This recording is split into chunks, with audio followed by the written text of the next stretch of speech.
This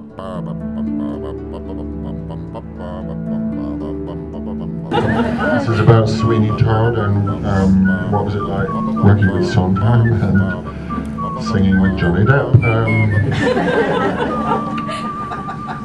Well, I loved doing that because, you know, it's like there's Everest, climb it.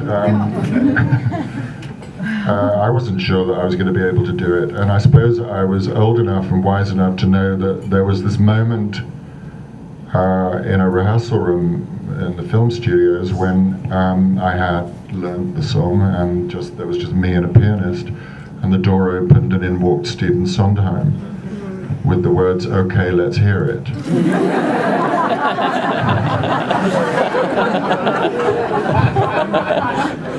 So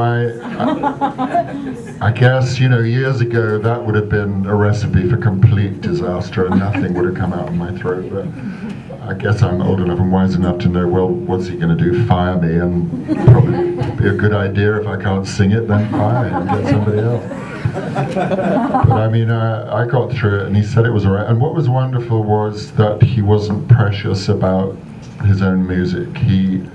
His main comment was to be much more casual with it and much more throwaway, and don't be so religious about it.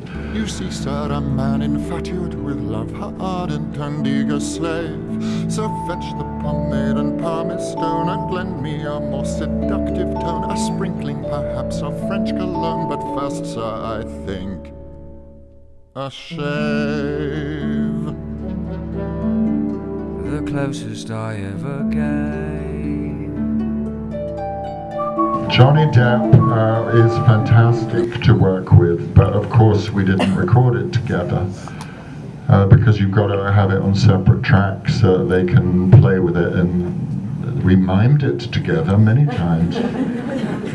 And the wisest thing I did was to say, please will you ask him to record his part first, so that I knew how I was going to match his voice, because of course he had the melody and I was underneath it, so at least I knew what the finished Johnny Depp part of it was. Pretty women at the mirror, In the garden, letter writing, flower picking, weather watching how they make a man sing.